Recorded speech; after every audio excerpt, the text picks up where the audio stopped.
Apparently, Diablo 4 is dying. Woke up, started scrolling YouTube. Why is Diablo so bad? Diablo 4 is dying. 1.5 million views, Asmongold and the Ackman. I know both known to kind of lean into the drama, but do they have some valid points? Let's check out the Ackman together. Let's begin with the opening statement. Diablo 4 has sold more copies in its opening months than any of Blizzard's other games, but does this success mean the game is any good? Well, no, and in this video, I'm going to tell you why. And I do agree with that. I mean, sales doesn't mean good game. It just means very anticipated, very hyped, very big game people have been looking forward to for hundreds of years. What's up, everybody?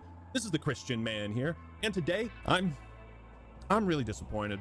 Like, more so than usual. Not a Diablo 4 surprise. started off so strong. Blizzard hooked me in. I was invested in the story, in the gameplay. But I guess I wasn't a fish worth catching. I'm just a lowly sea bass in Animal Crossing, worth only 120 bells. I guess the reason I use this analogy is because I've accepted that I'm no longer the target demographic of Diablo games. I've realized that Blizzard ain't making these games for people with my kind of interests. In truth, the taste of modern gamers has evolved and changed, and Diablo is more profitable than it's ever been. But that doesn't necessarily mean the games are better than they've ever been, and I'll die on that cross. So yes, you read the title right. I don't like Diablo 4, and I think it's a bad video game. That is my personal opinion. If you enjoy this game, don't let me change your mind, okay? If there's one thing I love, Wait, hold on. it's the sight of blood. You know, I Diablo 4, there are actually think I like this game. I'm not here to police your entertainment. You like what you like, that's fine by me, man. What I'm here to do is whine, bitch, moan, and complain into the ether like an old man. Like an ancient Haradrim who can't understand why everyone's forgotten the old ways. I really wanted to like Diablo 4, but the longer I played it, the more I came to despise it. But before we jump into hell, this video is sponsored by Rocket Money. Let's not listen to that. Start with the positives. The combat in Diablo 4 is very fluid and fun overall. Yes. It feels good to slaughter hordes of demons with lightning bolts. Now, I didn't play much of 3, but between Diablo 1, 2, and 4, this one might have the best enemy design in the series, or at least the most interesting. It has very good enemy design, but the amount of enemy variety is so low. We have 14 different monsters, and I hate it. In the early game, leveling up is extremely satisfying. When I saw this big skill tree for the first time, I just thought, I can't wait to max this out. Yes. And one thing I really do appreciate is that boss fights are more about dodging attacks instead of like the classic brute force. Is my number bigger than that boss's number, you know? Because it adds That's absolutely true. Have you ever fought Uber Lilith? Right? It doesn't matter how much armor you have, you will get hurt. Yes, you can cheese her. Yes, you can 1 million, 2 million, 4 trillion damage her away. But it doesn't matter how defensive you get against Uber Lilith or in tier 100 dungeons. You know, like you're gonna get hurt, and that's nice. You're gonna find ways to not get hurt.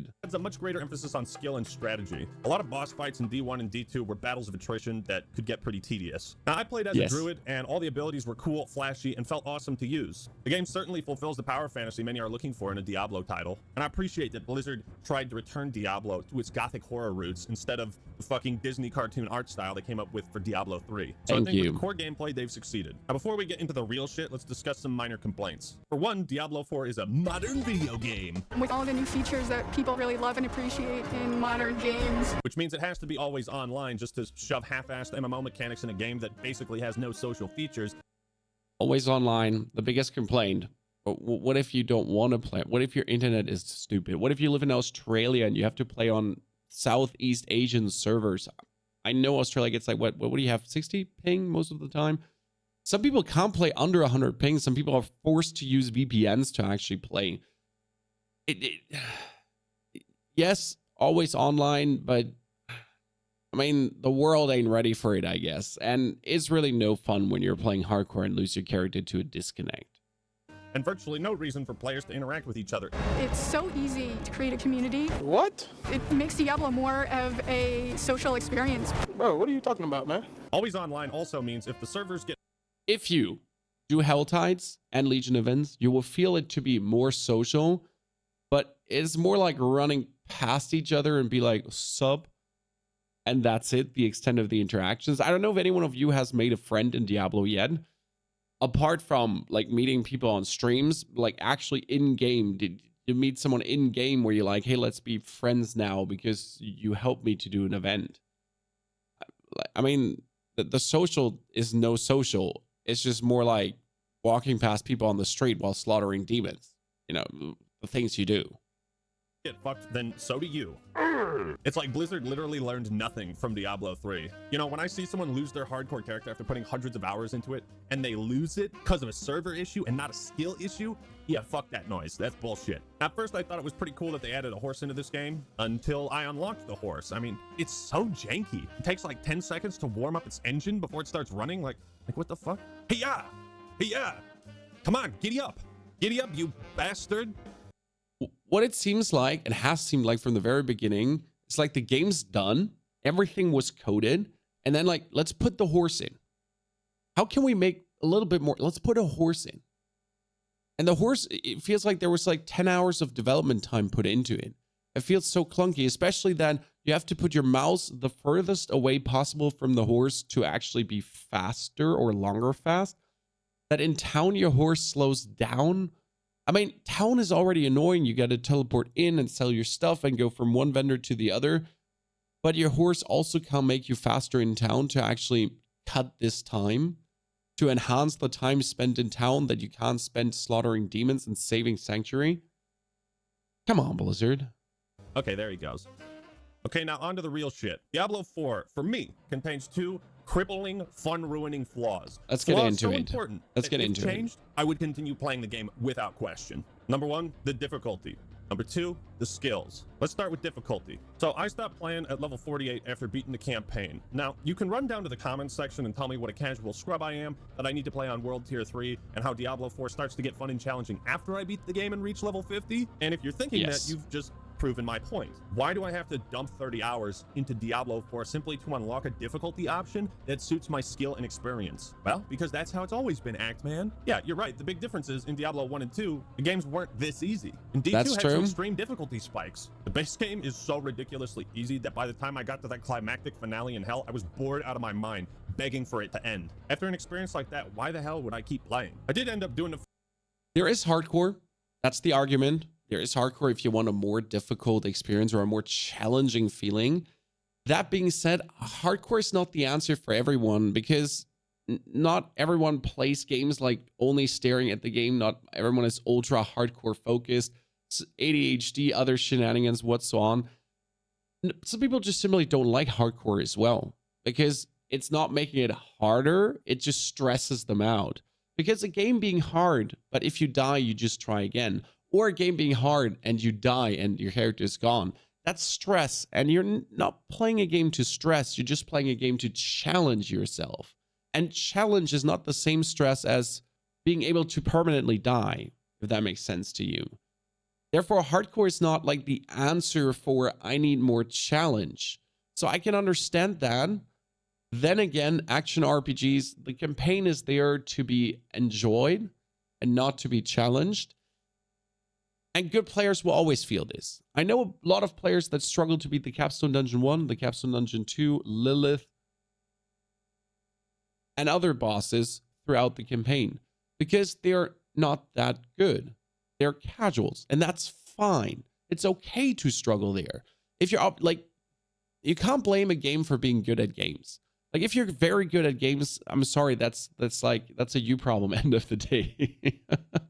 I mean, I breezed through the campaign as well, and then I went World Tier 3.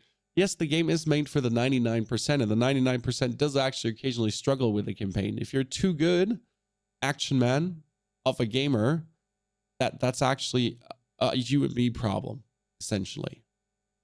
First capstone dungeon, and for whatever reason that was like a light switch. It's like, oh my god, I'm actually dying to boss mechanics and not just cheap gimmicks like hard crowd control that lock me in place for 5 seconds. I'm not exaggerating when I say every single death I had besides this boss was from hard crowd control. The game had to stop me from moving in order to kill me. This capstone dungeon was like the highlight of my playthrough, likely because I was under-leveled for it. So why is this game so easy? In Diablo 4, literally everything scales with your level. The cost of items and upgrades, strength of enemies, gear. It's funny because every quest has a level recommendation next to it, yet it's always the same as your level. So it's like, what's the point? This does provide some positive benefits. It makes it easy to play with friends of higher or lower levels. You don't have to worry about your buddy who's played for 600 hours, one-shotting everything and robbing you of the gameplay experience. Another nice touch is that you don't ever out-level quests, dungeons, or the main story. So you can progress these things in any order you want. However, the drawbacks to the scaling difficulty are so flagrant and obvious, I can't believe more people aren't talking about them. You understand what it actually means for the entire game to scale with the player's level in an RPG? RPG,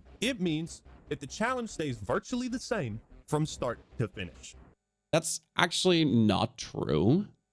It is similar-ish, but there is obviously ways to cheese this. Because if you do the Altars of Lilith, the bonus Paragon points, if you go to Helltide areas or World Tier 4 to then find ancestral items and suddenly drop an 800 item power weapon, these are the ways to mitigate the leveling of the mobs. Because the mobs get, let's say, 10% HP and damage plus every level, whereas you only get 2 stat points in intelligence in your main stat or something.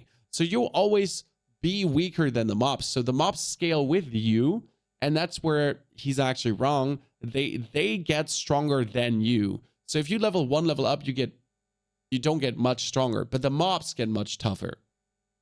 And that over time, more. And that's where your items and your other stuff are coming in to mitigate for this. But obviously, if you make sure to stay ahead of the curve with all the other outside factors, then you always stay on top. Apart from if you actually jump with level 55 in World Tier 4, what I'm doing right now in Softcore, and you're kind of like, oh, that's fun. End of the day, it's kind of like you make your own challenge. You make the game harder as you want it to be. So if you want the game to be harder, you can make it harder for you. Play Summoner Necromancer. I played it until level 85. It was quite challenging. Why is this a problem? Well, it's going to take a good long while to explain, but if the only available difficulty option is easy as balls, then you'll be begging for the sweet release of death. Now, we're going to be comparing Diablo 4 to Diablo 1 and 2 and to World of Warcraft a lot. While WoW and D4 are different kinds of games, the core mechanics that make an RPG fun and satisfying to grind, I feel, are the same. So let's imagine if World of Warcraft was more like Diablo 4. Picture this. You just spent a bunch of time grinding levels, doing dungeons, raids, getting the best gear, becoming stronger. You go back to the starting area, and guess what? That boar you fought at level 2 takes just as many hits to kill as when you're level 70. Would you feel like a badass in this situation?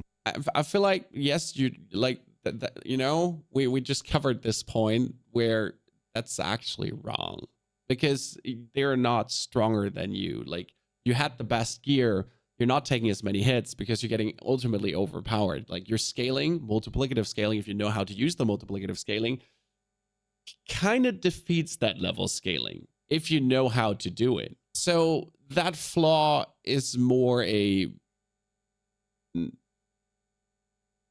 understandable how he feels, but kind of not a problem, to be honest. And I think we're going quite on with this. This is difficulty even more, and then scaling difficulty ruins the open world. Let's see what he goes down here in the open world, because the point here is mute. Let's jump forward. Not different. To be fair, I think Diablo 4 excels in its enemy design. There's a ton of cool, creepy demons. There's 14 different mobs you're fighting. Or 14 or 15. 15. Maybe 15.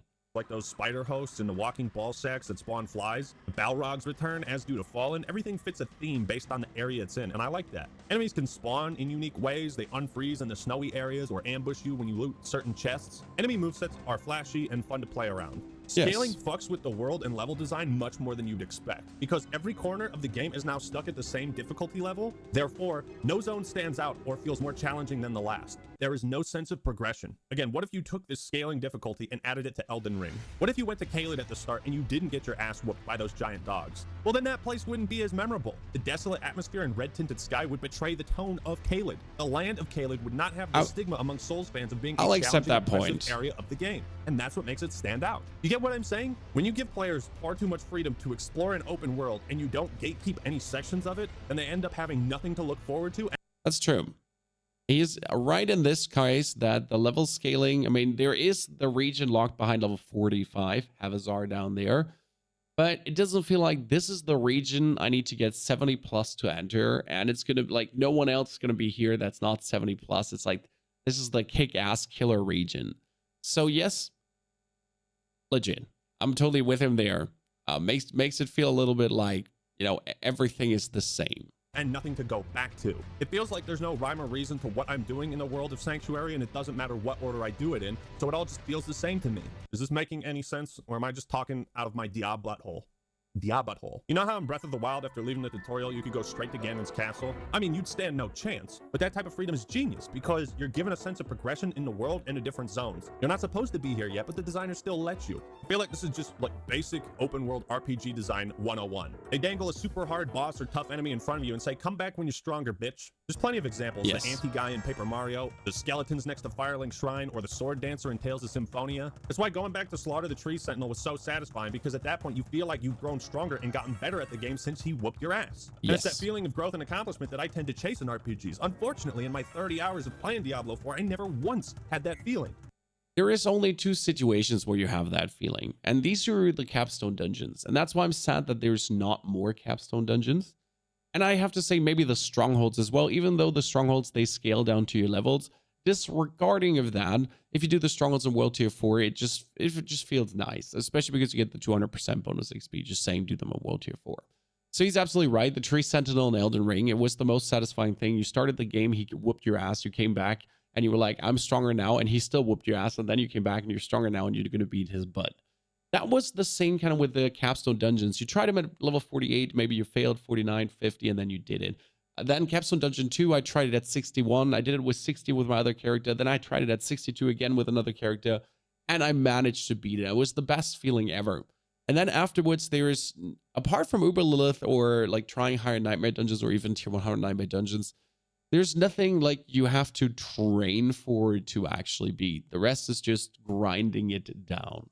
These types of difficulty spikes, they just give me something to look forward to. I need a challenge I can't beat yet, or a super difficult optional boss thrown in my face, a forbidden area I can't access yet. That's what inspires me to grind and get better gear, to see more of the game, right? If you brought Diablo 4's version of scaled difficulty to other RPGs, you'd see how fucking atrocious it is. Like I said, I did the first capstone dungeon at level 48, so I was 2 levels below the recommended, and after 30 hours, like, this was the challenge I'm looking for. The boss is well designed, dying to him made me pissed. I felt some tension every time I got close to killing him and was running low on healing potions. My point is, why did I have to beat the game to start being challenged by it? Remember how simple Diablo 1 was? There were 16 levels and each one got progressively more difficult and was filled with different and tougher enemies. The soundtrack and visuals would change as you got closer to Diablo's lair and hell itself. This is a very simple way to convey to the player that the challenge was evolving. This doesn't happen in Diablo 4. It doesn't matter when you go to hell. The challenge will be the same. It's like, this is a game about fighting the forces of fucking hell. Slaying demons. I'm not the Doomslayer. I can't be the scariest thing in the game. I want it to be challenging. I want to run into some big fuck off demon that whoops my ass. Blizzard likes to remind.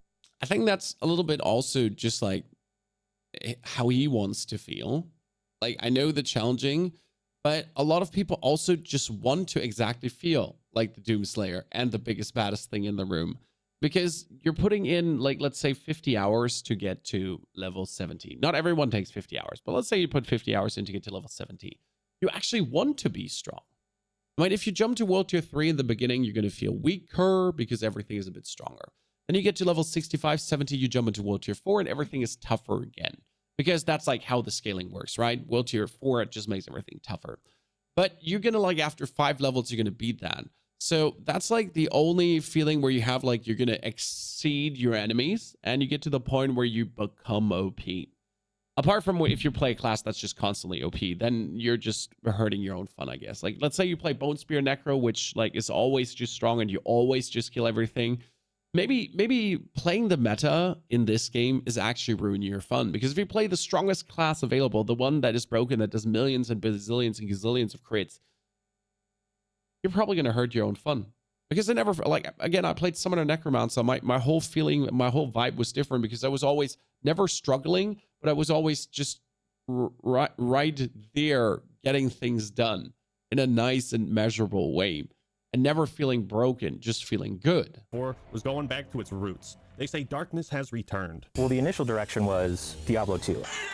The art direction for Diablo 4 is really rooted in this idea of delivering on the fantasy of a dark gothic medieval world. And that was kind of the initial art direction of the game in general, was darker and grittier, and Diablo 2 was kind of the inspiration. We wanted to bring Diablo 4 artistically more back towards like Diablo 2, the much darker style. Major redesign to make them feel more grim, a little scarier, a little darker. And when writing this next chapter, we really wanted to return to our darker roots. Everything's a little darker, everything's more difficult. The story of Lilith and Inarius is the darkest story we've ever told. What? Without me, you would have no victory. And its cost will be more than you can pay. is the darkest story we've ever told. You have done well, Marius. Now I think you shall have your reward.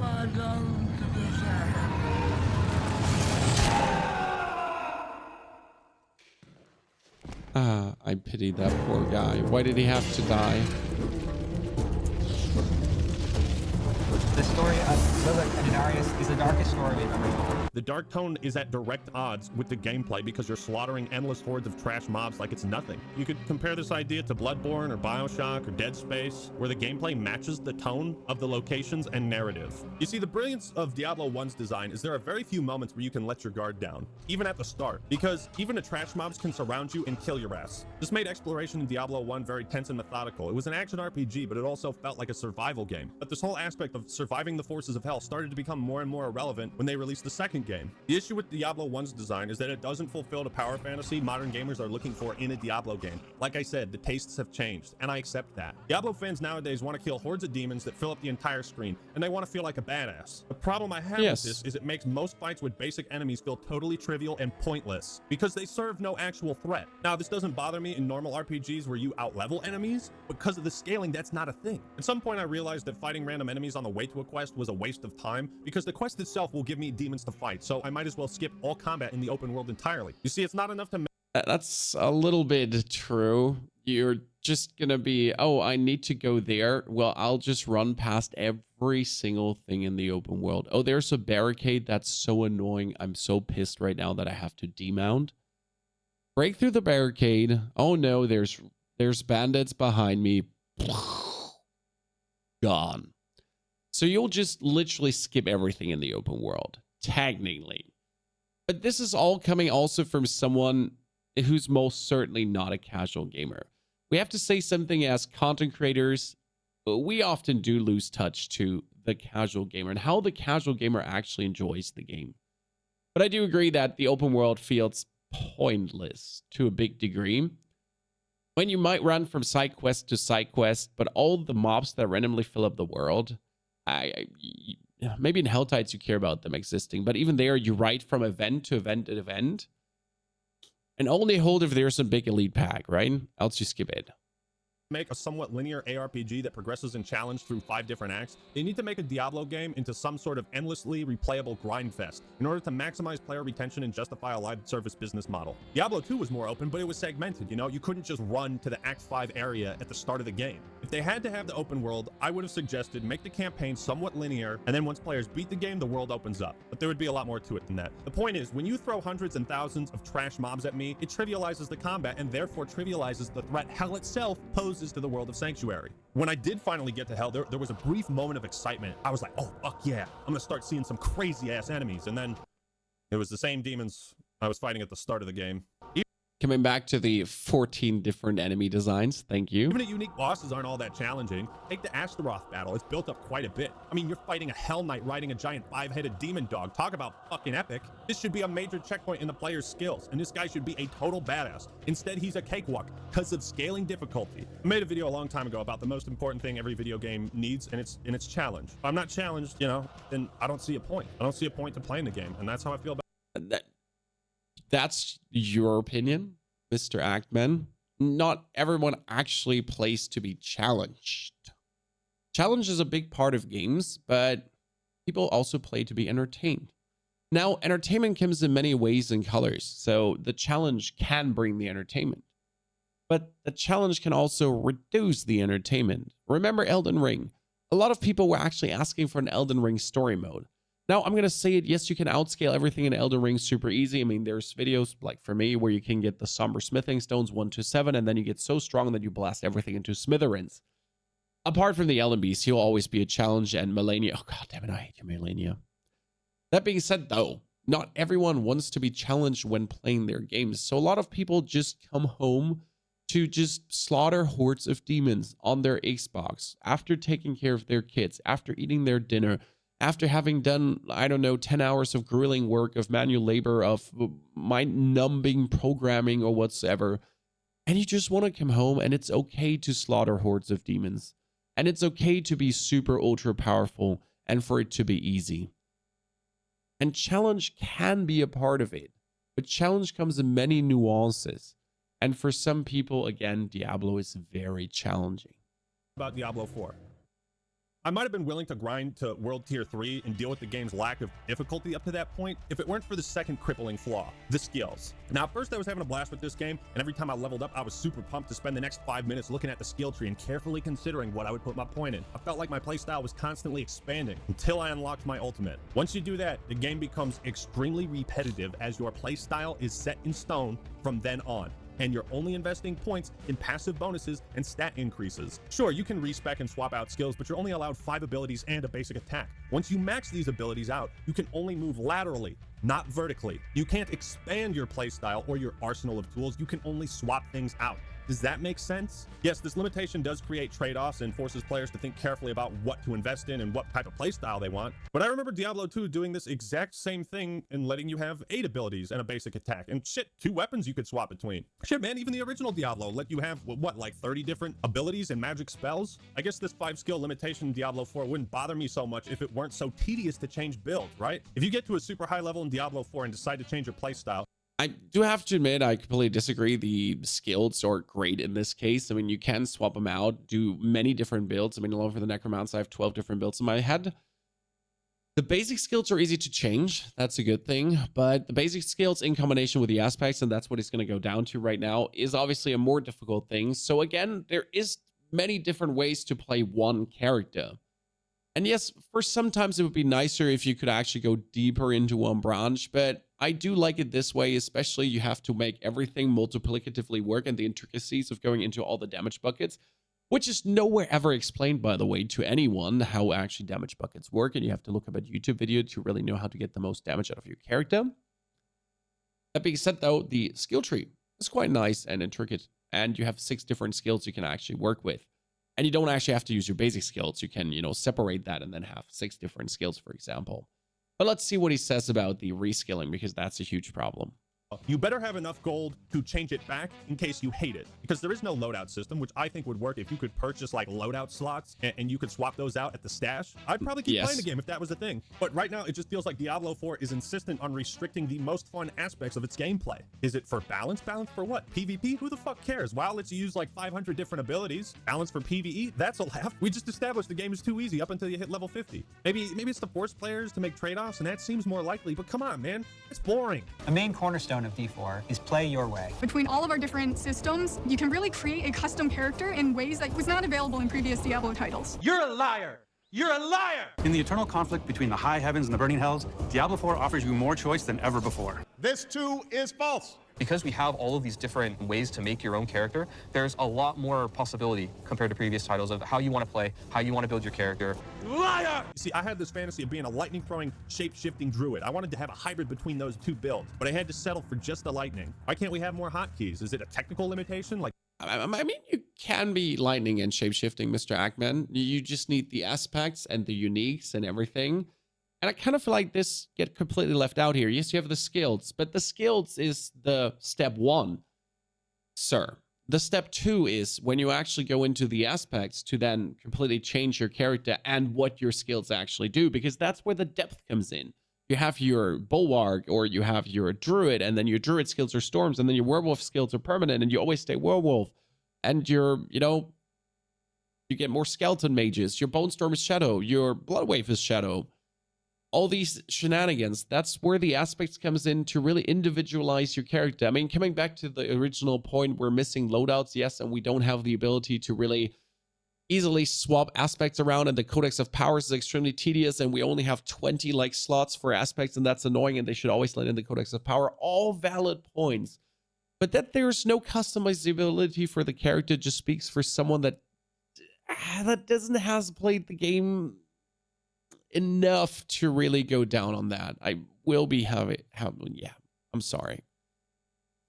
Like, because they're making the game for consoles too? Well, that doesn't make sense, because Dragon Age Origins, Fable, and other RPGs have had workarounds for that issue. But let's look at another top-down RPG that's also on console. Divinity Original Sin 2, one of the greatest video games ever made. You can invest points in the memory stat to unlock more skill slots. There's no limit, and you can do this with 4 different characters. It's literally like that easy. Or at least it would be if when you leveled up, you can invest points in attributes, but you can't do that in Diablo until level 50. What the fuck? What were they thinking? Look, these are 2 radically different kinds of the reason why you can't invest points into attributes is because people are unable to do it. The worst thing about Diablo 1 and 2 was, and I'll say it as someone who actually understood the game, I hated putting my stat points. How do you feel about this? Because it was always like, oh no, I put 10 points in intelligence, but there was supposed to be put there, and I forgot to put 3 points in vitality, and now suddenly I reach this level and I can't essentially progress anymore because I did something wrong. And the best thing to do is now make a new character. And this is how often casual players feel. And again, the game is made for casuals, and there's no need to put points into intelligence, dexterity, whatsoever. That's what the Paragon board is later for. I mean, you're gonna have 200 plus points to put in there to individualize your character and go down on what you need.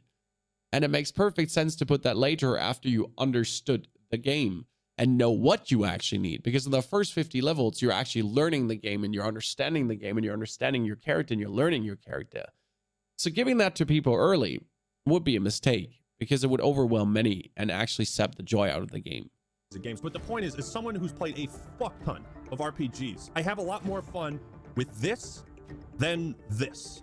The limitations on skills and the backwards-ass design of scaling difficulty have basically killed any long-term enjoyment I could have had with this game. You blew it! Diablo 4 is plagued by so many what the fuck were they thinking type of issues. It's almost comical. What the fuck? You know how when PC players play a first-person shooter and they lose their mind if they can't control the field of view? That's exactly how I felt playing Diablo 4. Like, bro, why is the camera so zoomed in? They got custom games in Warcraft 3 that let you zoom out further than what the base game lets you. Dude, zooming out is one of the biggest features they flaunted when they were promoting StarCraft Remastered. I just don't get it. Look, I'll show you, okay? Here's the FOV in the original. Character ain't too big, looks great. Here's Diablo 2, same thing. Perfect. Even Diablo 3 somehow got this right. And then, well, what the fuck? Throughout my playthrough, I kept spamming the scroll button in vain, hoping it would zoom out, but it never does. Wait, hold the fucking phone. You can zoom out? I've been playing for 20 hours, and now when I'm in hell near the end of the goddamn game, it can finally zoom out? Why couldn't I play the rest of the... Honestly, that's where the game gets the most enjoyable, when you are actually able to see anything. I would assume it might be a performance thingy that they didn't want to give console the option to zoom out, but yeah. I don't think there's a legitimate reason why it should be possible or not possible. The game like this? Why does it only zoom out at parts where the developers want to show off the level design? The level design's beautiful, by the way. Why do I even have to complain about this? It just shouldn't be an issue. Just let me zoom out. I figure we might as well discuss the side content Diablo offers. Well, most of it is pretty fun initially, like the dungeons, some side quests have interesting bits of story, and the strongholds are fun, lengthy battles. But these activities get old real quick. It's pretty obvious they had a quantity over quality mentality to ensure there was a lot of content for players to grind and complete. So there's 5 main areas in the game, and by completing the side content, you earn renown, which lets you unlock important things like extra skill points, more potion capacity. It's pretty much necessary to max these things out after you beat the campaign. Problem is, once again, as a result of the live service, Blizzard intends to reset the renown you've earned with every season. Why is this a problem? Because, well, not the complete renown, sir. It's only everything but Statues of Lilith and discovering the map. The rest will probably be easily done while leveling up to level 50. That being said, it shouldn't be reset at all. It's just stupid. You did the work once, and they essentially just let you do more work. And renown is only work. There's no fun in grinding renown. Yes, you do it while doing the game normally, but you'll reach a point. I can get like to renown tier 4, and I still need to get to tier 5. And the part to get to tier 5 is just plain work. There's no joy involved there. It's just me knowing I have to do this and yeah, work. most Diablo fans fucking hated grinding for it. I don't know why they are holding on to the idea that refarming renown will be fun. I don't want to do the same side quests again. They're fucking annoying and they're a waste of time. I don't want to have to re-clear the same pointless dungeons for no reason. You've probably seen people say stuff like, if I don't want to have to grind renown again, if I have to grind renown again, I'm not playing anymore. And I'm sitting over here thinking to myself, so if the side content is that bad, if it's so boring that you never want to experience anything like it ever again, then that's not content, dude. Those are chores. You're at the grocery store right now, checking off a list. You know, maybe these activities are worth re-examining and redesigning to make grinding renown a fun experience so that players are open to doing that again. The issue is that there's no natural way to gain renown. So if I'm in a hell-tight area and I and I help cleanse Kyrgyzstan, Kyovashad, or whatsoever from the Helltide, maybe that should give me renown. If there's a Legion event in Skoskelen, and I help to save Skoskelen from the Legion event, why don't I get renown? There's a world boss popping up down in Havazar, and we save Sanctuary from the threat of the world boss. Why isn't that all a little bit of renown? Natural ways to gain renown without feeling the pain. In the promotional videos, Blizzard kept reiterating how much content there is, and that players will never run out of things to do. It's been created to feel full of things to encounter, full of secrets to discover, full of characters to interact with, full of stories to find. You have so many activities that you might run into. Diablo 4 offers so much more for players to do than ever before. We've really crafted the world to feel like there's always something just around the corner to find. Every single time you come back to play Diablo 4, there's going to be new stuff for you to experience. There's over 120 dungeons to play through and find. We've got almost 150 dungeons in the game. There's going to never be an absence of something to do. It's really just going to be a way to keep. They're actually right about that, though. If you do Legion events and Helltides and Nightmare Dungeons and Normal Dungeons and Tree of Whispers, you always get something to do. Let's not value how much fun these activities are for the individual, but there is always something to do. Coming back and experiencing more Diablo 4. It's usually a red flag when I hear developers talk like this, because what they're actually trying to say, if you translate it, is our game is going to have endless amounts of boring, tedious, and shallow activities. They focus on the scale of content instead of its quality. They prioritize the grind instead of the fun, the exciting, and the new. I don't know, man. I guess I just don't get it. I don't understand the appeal of having my progress and my character reset every few months, and then having the devs try to pass it off as a feature and not a corrupt save file. You know, getting to level 40 and saving up enough money to buy a mount in WoW Classic was a big deal. I felt so accomplished after I did that, and that I could explore the world much more efficiently. But more importantly, Blizzard didn't take my mount away after 3 months and say, go do all that shit again, asshole. What's next on the agenda? Good thing is, Diablo doesn't do that as well. You actually get your mount in seasons. No, but the other thing about seasons is it's actually a nice way to enter the game as well, because as seasons start, everyone is level 1. So no one is actually above you. No one leveled away. No one has an advantage over you apart from having beaten the campaign and have a little bit of renown. But it feels like you're going back with everyone to level 1. So even if you join 5 seasons down the line and make a seasonal character, you're still there with everyone. No one is above you. If you join an MMO after 5 years, everyone is a god and you're just a noob and everyone spits in your face and laughs about you. That's the one good thing about RPGs. And it always gives you like a fresh new experience, theoretically, with seasons. I know not everyone is a big fan of seasons, but the seasonal content has its merits in many different ways. Stats and loot, the bread and butter of most RPGs and the main reason people play them for hundreds of hours. On some occasions, you do get a nice reward for completing a quest or defeating a boss, like this amulet that summons a barrier or the Mother's Embrace ring you get from Lilith, but these are extremely rare in the campaign. Now, it might just be me, but I find the majority of loot drops in Diablo 4 to be terribly unexciting, to the point where I hardly read what most items actually do, and at a certain point, I just walk past chests because they rarely hold anything of interest. I think the loot is extremely boring for a few reasons. Number one, it all looks extremely generic. Maybe it's because I'm playing as a druid and just the druid items are boring, but when I look at the loot in Diablo 1 and 2, it just looks way fucking cooler. You got like the Skull Shield or Arcane's Valor. I mean, look at the helmets and how colorful and different they are. But in Diablo 4, when I find a pair of boots, I feel like it's the same fucking pair of boots I've already seen 100 times. Am I the only one who feels this way? Am I missing something? Am I tripping? You know, maybe it also has to do with the fact that every item takes up the same amount of space and the icons. I have to admit, I've never really looked at it that way, but definitely in comparison to the older Diablo, the loot does look bland and boring. It's more like the overwhelming amount you also get. I mean, you used to get excited for dropping legendaries. Now I drop a legendary ancestral and I'm just like, nice. It's going to be item power 720 anyways, and I don't need it. Nice. It doesn't have maximum minion life. I don't need it.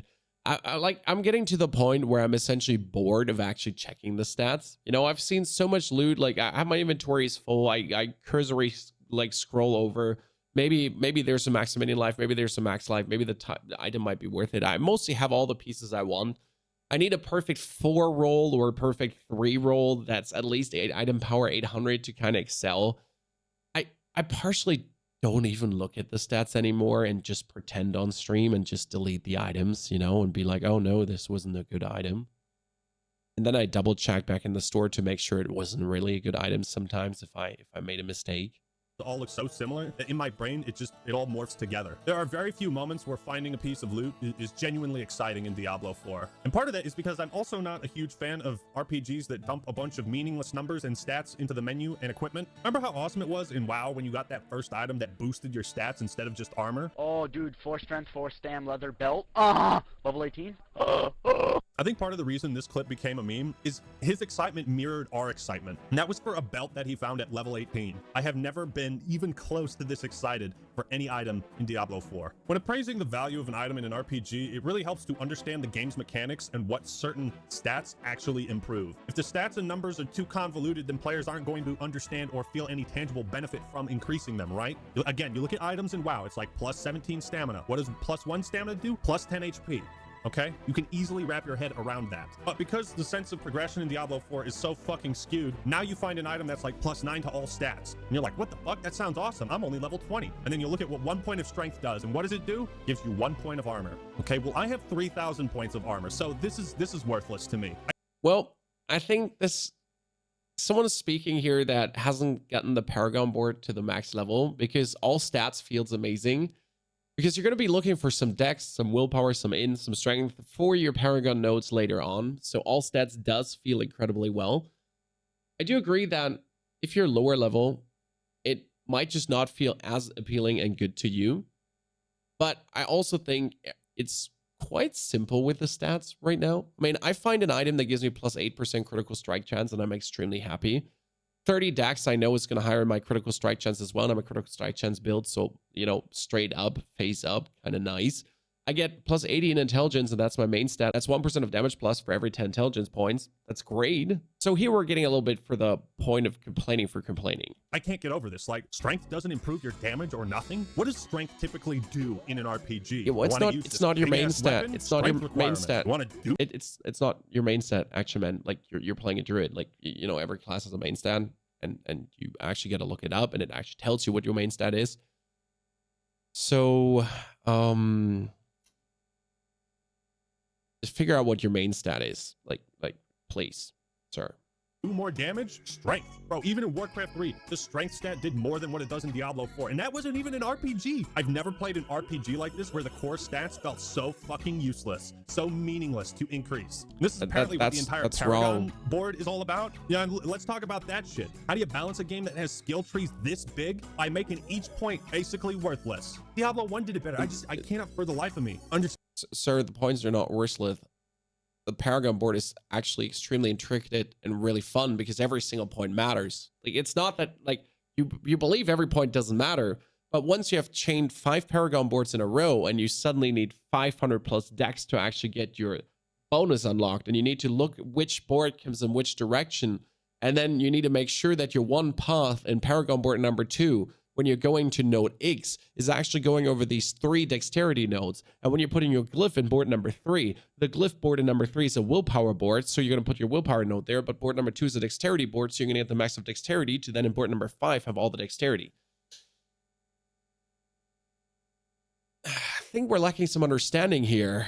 A little bit. Sorry, sir. Understand what they were thinking. The reason I bring all this up is because so many of the stats on items just, I look at it and I'm like, well, this doesn't mean anything to me, or it doesn't feel important. League of Legends champion design suggests that giving players fewer but more meaningful passives is far more desirable than a bunch of passives that offer minimal changes, because you're not going to notice most of this shit at all, especially when the enemies are scaling with you. There's so many different damage modifiers, you know, complex number calculations like damage to close enemies, damage to distant enemies. Well, where's the stat for damage to enemies at a moderate distance? Why don't you have that as well? Why is it necessary to have like 8 different stats to calculate how much damage something does? Why do resistance? It's actually simple because you have these damage buckets, and you know, you have like your base damage and vulnerable and core skill damage, and there's crit damage, and then there's your additive damages, and then there's your basic multipliers and all the other shenanigans that all work intricate together to create your damage profile. And that's why all of these things exist. Now, you could call it overcomplicated, but it's actually pretty much in your face because you're playing a druid and you're using shred. So you're always close to your enemies, so you take damage to close enemies. You're a mage and you're always far from enemies away, so you take damage to distant enemies.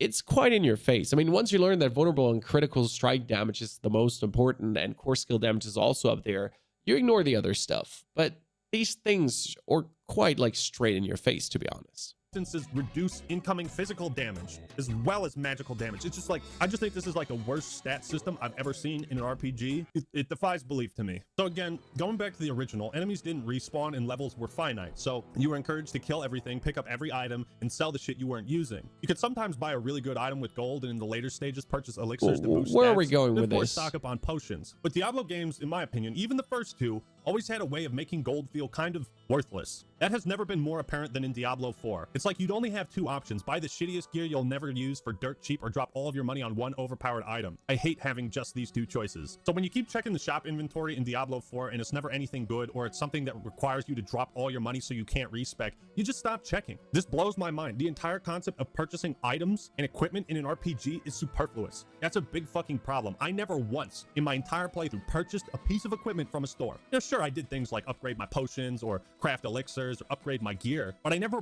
bought anything. In fact, this item has more item power. During the campaign, you're not supposed to buy items from the vendor. I mean, maybe in the late game, if you're lucky and you get a good item from the vendor, you can buy it. But also during the campaign, you're mostly sacking everything to have materials for the end game where you actually have the money. And the money is not really a problem in the end game. I mean, I have 100+ million. I mean, obviously, if I want to reroll some stats, I'm going to throw 20 million away. But if I need 20 million again, I'll just go into Nightmare Dungeons, level up a little bit, get some Nightmare Sigils and so on, and just have another 20 million. You know, money just flies to you. I'm not sure what you've been doing, Ackman, but like, you just soak up money like there's no tomorrow. But the ring I currently have equipped has higher resistances. So like, why the fuck would I ever buy this or that or that? Imagine creating an RPG where the in-game currency feels worthless. At one point, I stopped trying to pick up gold entirely if it was 2 seconds out of my way. And again, because the value of items scales and everything is progressively getting more and more expensive, I feel like I'm only able to afford 1 or 2 items at any particular store. So yeah, someone speaking that hasn't in any way reached the end game yet. Again, I'm sorry. These are complaints that are mute after level 50+, essentially. Before, you shouldn't even look into the store. Why would you? You find everything on the way. Why would you ever buy something from the store? Reskilling your character later costs around 10 to 20 million. Rerolling some stats, another 10 to 20 million. Getting some new aspects and everything, sure, but you know, another 10 to 20 million. And then you play for another day and you get all the money back. Money grows on trees. And if you really need money, you go into a trading Discord and you just sell an item for 100 million or 50 million, and that's it. It's not that deep, to be honest. I'm not about to drop all my cash on something that I'm just going to end up outscaling in an hour or two. I think you've royally fucked up the in-game currency when taking 3 seconds to double back and pick up a pile of gold feels like a waste of time. So many facets of this game feel superfluous to me, and I'm not saying they are superfluous, it's just how they feel to me. So in a nutshell, my playstyle eventually developed into, okay, I'm skipping chests because those are worthless. I run through all combat in the open world. No, don't skip chests later, because there can be nightmare sigils in there. Don't listen to this advice. Nightmare sigils later drop out of the tiniest chests, and you can disenchant them, more sigil powder, and then you can craft your tier 100 runes, and you need a lot of sigil dust. Because it's unnecessary. If gold isn't in my path, I don't go back for it. I skip through sections of dungeons so I can complete them faster. I skip dialogue and side quests so I can grind the renown faster. I don't go into the cellars anymore, and it's just like, dude, I'm just skipping the game. I'm just skipping past all this shit. This is the game. All right, Diablo 4, you've got one last chance to redeem yourself, and that's with this story. Is it any good? Well, I'm pleased to say that the opening cutscene is pretty fucking awesome. It begins with some grave robbers who are in way over their heads. They stumble across a power, the likes of which they can't even comprehend. And immediately the game establishes that sense of terror and fear that was sorely lacking in Diablo 3. Then your character arrives in a town, you clear a dungeon of demons out for them, you head back and start celebrating with the townsfolk when all of a sudden, oh shit, you're poisoned. This guy brings you to a shack where they perform some kind of satanic human sacrifice ritual, and it's like, okay, all right, you got me invested. So while there are some decent moments here and there, after the introduction, the story takes a fucking nosedive like Amelia Earhart. The beginning and end of Diablo 4 are the game's strongest parts, narratively, likely because there are only 2 pre-rendered cutscenes that sandwich the rest of the story. Almost everything that happened in the middle is just a blur to me, which is strange because the setup— I do heavily disagree on that one. There is very nuances in the story, and all the characters are quite nice. especially the whole Astra storyline of how his son is being sacrificed to, spoilers. Sorry, spoilers. The Astra's quest line is very intricate. Like Viego having to sacrifice himself, very good. I did like every step of the story. The whole thing of Elias and how he's betraying the Horadrim, why he's betraying the Horadrim, how he's becoming invincible, not invincible, what you have to do to kind of cure that. I guess we're here at kind of like the personal part of the opinion where we're talking about. So let's skip the story and see what he has to say in his conclusion, and then draw a conclusion on the conclusion. I don't know, man. The scaling difficulty and restrictive skill trees make the core gameplay feel extremely easy, boring, and repetitive, and with some slight changes that they'll probably never do, would improve the game vastly. The loot is uninteresting, most of the game's content is shit I just ended up skipping trying to get to the fun part, but I never really got to the fun part. In the end, for all of Blizzard's efforts to make Diablo 4 a massive open-world game with tons of replayability, content, and depth, it ends up being no deeper than the puddle in my backyard. And that is why Diablo 4 is so bad. Thank you all for watching.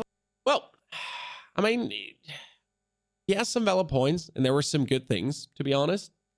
It wasn't all like mambo jambo. Some of the points are definitely coming from someone who hasn't played enough, or who hasn't, you know, gotten deep enough into the game, which adds up with some of the complaints, because why would you get deeper into the game if you didn't enjoy it firsthand?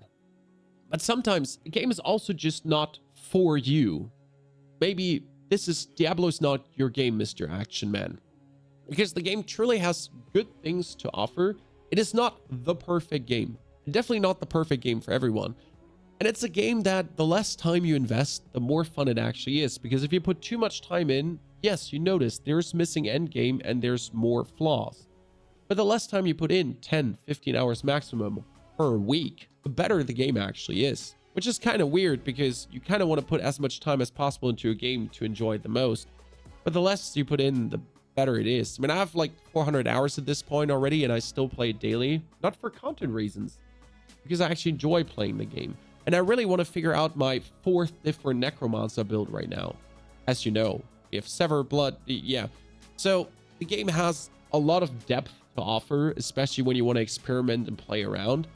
They're making it more tedious to experiment and play around. I could just reskill my 100 Necro to a Sever Necro, but that would require almost mentally more effort, because if I want to then reskill it back, it's going to take me 2 and 3 times the amount of times than just making a new character, which shouldn't be the point, obviously. I think the biggest conclusion we can get from here is you need to at least reach level 60, 70 to really start experiencing the game. And that's where you at least need to put 40, 50 hours in to experience the game. And that's the equivalent of saying, if you skip the Witcher series is good, you only need to get through the first 5 episodes and then you start liking it. But why would I watch through the first 5 episodes if I don't enjoy them just to start liking the show? And that's kind of like a little bit with Diablo. Like, you have to get to a certain point to really get into the intricacies of the game to feel that these things are worth it, that your Paragon board is good. And if you're bored after the campaign, if you didn't enjoy the story, if that kind of like turned you off already, and if your character didn't feel good, then why keep on playing? That is definitely the legit complaint there. So if you run into that wall, you're then unwilling to experience it further. But you're going to miss out on the next capstone dungeon, which is really good. You're going to miss out on experience in World Tier 4, the Helltide areas, the Legion events, the Nightmare dungeons, in higher staggering difficulties, which really get nice. You get backstabbed by the Butcher 400 million times in a row, amongst other stuff.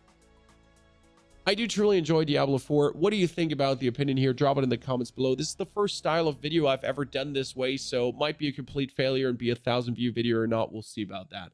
Thanks for watching. Thanks for being here. Don't forget to check out the Secrets of Helltides and also the brand new Sever Summoner, who is going to drop millions of crits in the future.